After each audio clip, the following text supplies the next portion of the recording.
Nós temos o dom de criar situações e sofrer à toa, muitas vezes aqui na imaginação. Eu vou te contar uma história no final desse vídeo, depois de apresentar aqui a introdução e todo o conteúdo, os argumentos que vão sustentar como que o estoicismo pode ser o antídoto contra a insatisfação, contra o sofrimento. É uma história que aconteceu comigo e com a Patrícia. Não pule, porque senão o final do vídeo não fará sentido para você. Epicteto diz que muito do nosso sofrimento vem da forma com que vemos as situações e não das próprias situações. Algo que muitas vezes nós nos damos conta. Para o estoicismo, não é a situação por si só que causa sofrimento, mas a forma com que a interpretamos. Sêneca escreveu que sofremos muito mais na imaginação do que na realidade. Essa é uma das verdades que torna o estoicismo um antídoto contra a insatisfação. Epicteto, que nasceu escravo e se tornou um dos maiores filósofos estoicos da sua época, nos ensinou que nós não podemos controlar o que os outros fazem, mas podemos escolher como reagir. Muitos que assistem os meus vídeos diariamente aqui dizem que estão fazendo como se fosse uma terapia comigo, que tomam um café comigo pela manhã, que transformaram essa conversa em um ritual. Eu quero te dizer que realmente isso é uma terapia para você e para mim, porque muitos não sabem que o estoicismo influenciou muito o surgimento da psicologia, particularmente da terapia cognitivo-comportamental. E foi no século XX que a psicologia cognitiva, desenvolvida através dos trabalhos de Aaron Beck e Albert Ellis, adotou esse mesmo pensamento de Epicteto. Neste vídeo vamos conversar sobre como lidar com as insatisfações da vida, como o estoicismo pode nos ajudar, tratando dos pensamentos negativos, pensamentos hipotéticos e crenças irracionais. Se você gosta desse tipo de conteúdo, já deixa o seu like para você não esquecer. Seja bem-vindo a mais uma lição estoica sobre estoicismo. Vem comigo.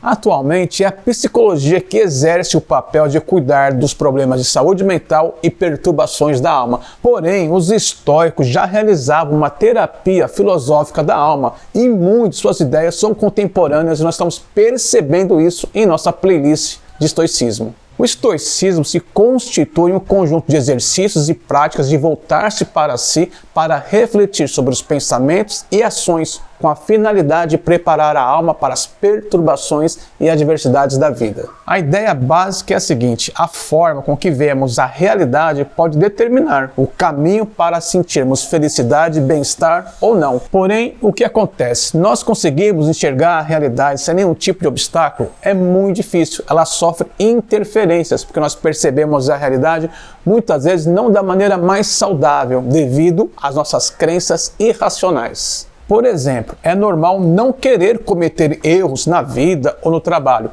Porém, quando esses erros acontecem, são normais. Nós não devemos exigir de nós perfeição e achar que todo erro é um desastre total. Esse é um exemplo de crença irracional, porque você vai sentir sempre um fracassado, já sai perdendo.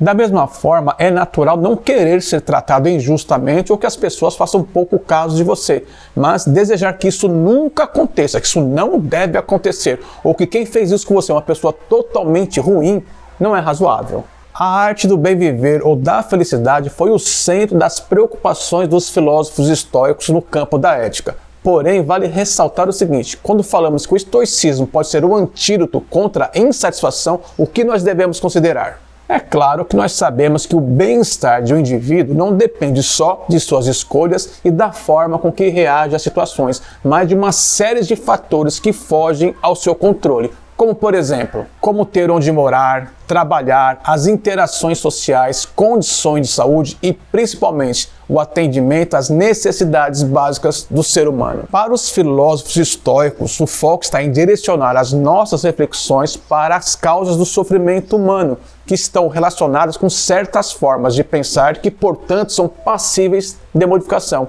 Isso que é apresentado no estudo de Albert Ellis sobre as crenças irracionais. As crenças irracionais são ideias que temos sobre nós mesmos, os outros e o mundo que não se ajustam à realidade. Nós projetamos a realidade que queremos. Normalmente ela se manifesta com a seguinte ideia, com as seguintes palavras: deveria ser assim, teria que ser assim, por que que foi assim? Ah, se fosse assim seria melhor. Ou seja, a gente quer ajustar a realidade à nossa conveniência e criamos as nossas crenças irracionais. Ou seja, para identificar uma crença irracional, nós observamos a nossa fala. Os pensamentos automáticos reproduzem falas automáticas, frases prontas que revelam as nossas crenças. Vamos ver aqui o que Marco Aurélio escreveu em Meditações há quase 2000 anos atrás. E o tema da lição é: observe a causa e o efeito. Presta muita atenção ao que está sendo dito durante as conversas e ao que decorre de qualquer ação. Na ação, olhe imediatamente para o alvo. Quanto às palavras, ouve atentamente o que é indicado. O psicólogo Albert Ellis construiu uma lista com uma série de crenças irracionais que levam a gente a interpretar, observar o mundo da forma que a gente quer, distorcendo a realidade. E muitas vezes isso pode causar doenças mentais e perturbações na alma. Pensamentos irracionais são pensamentos improdutivos, porque geram comportamentos improdutivos e paralisam a vida da pessoa. As pessoas criam as suas próprias cadeias e ficam presas às crenças que limitam a sua capacidade de reagir diante das situações que a vida apresenta todos os dias. O que a gente precisa entender é o seguinte: a repetição desses pensamentos irracionais, pensamentos negativos, transforma-se em um padrão. Repetição cria padrão. E esses padrões de pensamento se transformam em padrões de linguagem, padrões de comportamento que distorcem as emoções e causam sofrimento desnecessário para a nossa vida. Tem uma história muito legal que retrata esse tipo de pensamento irracional que eu vou contar para vocês. Você chegou ali no teu carro e percebeu que o pneu está furado. E você também sabe que você não está com o macaco, ou que o seu macaco está quebrado, que você precisa de um macaco emprestado. Então você vai fazer o quê? Pedir um macaco emprestado para o seu vizinho. Mas você não tem uma relação muito boa com o seu vizinho, não é uma relação ruim, mas também não é a melhor relação. E você supõe que o seu vizinho não vai emprestar o macaco para você. Ou seja, você alimenta de graça uma hipótese negativa sem ter nenhum histórico negativo na relação com esse vizinho. Percebe que tudo está acontecendo aqui na sua imaginação são suposições negativas que acabam causando estresse, causando um tipo de desconforto, frustração, sem nada ter acontecido. Nós criamos um monstrinho aqui dentro sem necessidade. E pode ser que de repente o seu vizinho se recuse a emprestar o macaco, ou pense no outro exemplo, mas isso não significa que o exemplo com esse vizinho você deve generalizar para todas as pessoas. A atitude mesquinha dele não representa o restante da humanidade. Agora preste atenção nesse ponto do vídeo. A generalização indevida é muito comum, gera um padrão de pensamento que faz você acreditar o seguinte: que você errou uma vez e vai errar para sempre. Que uma rejeição, uma falha em alguma área da sua vida se aplica em toda a sua vida para sempre. É uma crença irracional que te deixa estagnado e te derruba. Esse tipo de pensamento pode transformar pequenos contratempos da vida em catástrofes. Você faz de tudo um drama. Uma coisa pequena que aconteceu, você fala: o mundo não serve, as pessoas não prestam. Um exemplo, uma experiência que você teve com uma pessoa, você fala assim: não confio mais em ninguém. Nesse mundo aqui não dá para confiar em ninguém. Ou seja, pequenos eventos que te geram um tipo de frustração, uma pequena decepção, você transfere para o restante do mundo que vai passar pela sua frente, que não tem nada a ver com aquilo que passou lá atrás. Vamos trazer agora dois exemplos mais técnicos. O psicólogo Albert Ellis desenvolveu 12 crenças irracionais. Não falarei sobre as 12, mas deixarei aqui um link para você baixar o meu livro Mindset de Mudança e estudar um pouco mais sobre esse tema, que eu gosto muito. Vou apresentar para vocês duas crenças irracionais bem legais. Primeira crença irracional: o sofrimento humano é inevitável e é causado por fatores externos e pelas pessoas. Ou seja, eu estou afirmando para a minha mente que todo sofrimento que eu tenho é causado por fatores externos a mim e por outras pessoas. A culpa é das pessoas e dos eventos. Entretanto, como estamos aprendendo no estoicismo e hoje com a terapia cognitivo-comportamental, é a nossa interpretação desses eventos que dispara emoções negativas e geram esse sofrimento. Portanto, se nós controlarmos a interpretação que nós temos sobre os eventos, nós iremos controlar o sofrimento. Segunda crença irracional: o peso dos traumas passados sobre o presente. Ou seja, algo que aconteceu que nos machucou lá no passado vai nos machucar para sempre. Será? Não podemos alimentar essa crença irracional, nós exageramos. Se nós tivermos um término de relacionamento ruim, por exemplo, as pessoas se fecham para novos relacionamentos, como se o outro ou a outra fosse fazer ou te causar o mesmo sofrimento. E para não ter esse sofrimento, nós alimentamos uma crença irracional que surge muito aqui no YouTube, que eu fico triste de ver. É uma crença anti-estoica, antinatural, anti-ser humano, que é: eu quero viver sozinho, não quero me casar, não quero morar com ninguém até o restante da minha vida, eu prefiro ficar só. É lógico que é muito mais fácil e, desculpe falar, covarde e conveniente viver sozinho, porque nós somos seres sociais e a relação com o outro supõe conflito. Supõe que nós vamos ter uma discussão, supõe que nós teremos momentos felizes e momentos tristes. Nós teremos momentos alegres e teremos sofrimentos. Teremos momentos divertidos e momentos de confusão. Momentos que você fala assim: por que eu estou com essa pessoa? Não aguento mais. A gente pensa diferente. Nós viemos de histórias diferentes.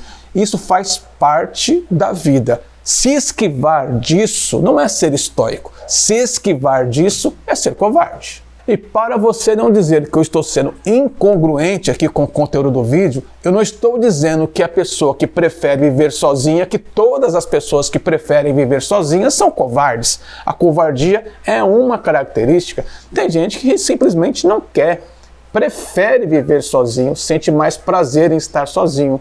Mas eu posso reforçar que, segundo o estudo da antropologia e todos os estudos do ser humano, isso é anti-ser humano, é antissocial. Ou seja, segundo o estoicismo, que segue as leis da natureza, isso é antinatural. Perfeito? Então, não vamos confundir esse tipo de característica irracional com os estudos que temos aqui sobre o estoicismo. Deixe-me te contar uma história agora bem divertida. A Patrícia autorizou, tá? Então vamos lá. Quando eu conheci a Patrícia, vou resumir bem a história, tá? A Patrícia era divorciada. Ela já tinha passado por um casamento. E o casamento dela não deu certo por quê? O que o ex-marido dela fez? Ele foi flagrado em uma pizzaria beijando uma garota, e quando viram, ele empurrou a menina assim, a menina ficou até meio sem graça, não entendia o que estava acontecendo. Muitas pessoas ficaram sabendo, e chegou primeiro na mãe da Patrícia antes de chegar nela. E foi a mãe da Patrícia que tirou ela de casa, levou para uma cafeteria para dar a notícia, com medo da reação da Patrícia nesse momento, que eu imagino, pelo pouco que eu conheço, que não seria fácil. Está acompanhando a história e percebendo a crença irracional sendo construída? Um trauma que foi gerado no passado, que machucou a Patrícia, iria machucar ela o restante da vida. Ou seja, nenhum homem presta, nenhum homem mais é de confiança. E anos depois, qual foi o homem que chegou? Eu, né? Então, o que aconteceu comigo? Existe algo chamado na psicologia que é transferência, né? Que gera essa neurose, essa crença irracional, esse medo psicológico, esse medo irracional. E a pessoa transfere para o outro um pouco daquilo que ela sofreu. Eu, que não tinha nada a ver com o pato, né? Uma pessoa assim, que estava chegando na vida dela, não que eu fosse santo, tá? Mas chegando para me comprometer, para namorar, para casar. Casei. E aí, de repente, começou a se manifestar esses padrões irracionais, esses pensamentos irracionais, essas falas irracionais. E eu ficava assim: por que isso está acontecendo comigo? E aí eu comecei a refletir, falei: ela está descontando em mim aquilo que ela não teve tempo para descontar no outro. Está transferindo para mim uma desconfiança que eu não dei motivo. Então aconteceu de tudo, né? Dela entrar no meu Facebook, falar para eu excluir algumas ex-alunas, né? Pessoas que ela imaginava. Eu dando treinamento, viajando com um assistente de sala no táxi, e ela ligando, celular alto: quem está do teu lado? Elas estão aí? Você foi sozinho? Com quem que você foi? Até que chegou um ponto que eu tinha em casa um livro de uma ex-namorada que tinha feito uma dedicatória na capa. E um dia eu peguei o livro, cadê a capa? Ela rasgou a capa do livro, jogou fora e escondeu o livro lá. Era mais fácil sumir com o livro, né? Porque ela deixou uma prova. Se sumisse com o livro, eu falei: tudo bem, emprestei para alguém, sei lá. Não, ela rasgou a capa. Enquanto vocês estão ouvindo a risada da Patrícia, ela está revelando e assumindo, né, que ela ficou durante um tempo carregando essa crença irracional, até que eu tive que dar um feedback, ter uma conversa dura, e essa conversa, usando um pouco de técnica, que é um pouco da minha praia, isso ajuda muito você estudar e saber quando falar, como falar, para que você construa uma decisão que seja saudável para ambos. E eu cheguei na Patrícia e falei, você está tendo esse tipo de comportamento por causa disso, você pode fazer terapia ou não, ou você pode simplesmente ouvir o que eu estou te falando e tomar uma decisão de mudar ou não, porque você está casada comigo, com Giannini. E eu não estou te dando motivo nenhum para você desconfiar de mim. Essa desconfiança está plantada dentro de você. É difícil, eu entendo, mas você tem que pouco a pouco identificar qual é a causa, causa e efeito dessa crença irracional e parar de transferir para mim essas palavras, esses comportamentos, porque isso vai acabar dando ruim. Porque eu não vou viver com alguém sem ter liberdade. Eu não vou viver com alguém que não confia em mim, porque isso não é casamento. A base de uma relação é a confiança. O dia que isso não existir, pode até existir amor, pode existir um monte de coisa romântica, mas se não tem confiança, para mim não tem nada. Fui duro. E essa fala dura fez ela despertar e felizmente muita coisa mudou. Estamos aqui 14 anos casados. Perceba que muitas crenças irracionais surgem ao longo da vida e a gente às vezes traz da infância uma experiência ruim, um trauma, e a gente transforma isso em uma generalização que afeta todas as áreas da nossa vida. Um episódio, às vezes, no esporte, te gera um trauma que vai te trazer um comportamento irracional, disfuncional no trabalho e assim por diante. Por isso nós precisamos nos conhecer e entender que o estoicismo, junto com a psicologia, com a terapia, são ferramentas que servem como espelho para a gente olhar para nós, refletirmos sobre os nossos pensamentos e entender que a causa de muita insatisfação, de muito sofrimento, vem da nossa interpretação e das crenças irracionais que nós carregamos e jogamos no restante do mundo, achando que todo mundo tem que pagar o pato pelo nosso sofrimento. Nossa vida se transforma em uma prisão, nossa vida se transforma em um drama que parece que nunca vai acabar, porque você é o roteirista da sua vida.